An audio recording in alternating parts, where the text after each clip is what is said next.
In attesa della riapertura dei teatri il 27 marzo, Sardegna Teatro inizia a festeggiare i 150 anni dalla nascita di Grazia Deledda riproponendo online Quasi Grazia, lo spettacolo di Marcello Fois per la regia di Veronica Cruciani che ha debuttato nel 2018 proprio al Ten di Nuoro. E lo fa grazie a una collaborazione eccellente. Ora Quasi Grazia è infatti visibile su Italiana, il nuovo portale del Ministero degli Affari Esteri e della Cooperazione Internazionale dedicato alla promozione della cultura italiana.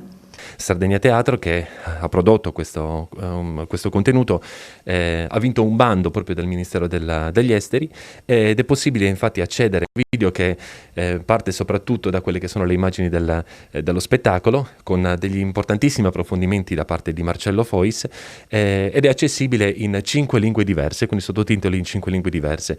È frutto di un non fermarsi dal teatro anche quando il teatro era chiuso. Lo spettacolo, che ha per protagonista Michela Murgia nel ruolo della scrittrice premio Nobel, su Italiana sarà sottotitolato in inglese, francese, tedesco e cinese.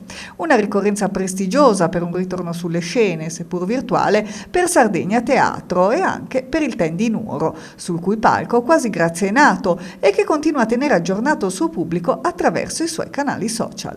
È possibile seguire gli aggiornamenti di Sardegna Teatro del Ten nei profili Facebook e Instagram, non solo di Sardegna Teatro, esattamente come lo sto pronunciando, ma anche quelli del Ten Teatro Eliseo Nuoro, entrambi accessibili in un attimo per essere sempre aggiornati.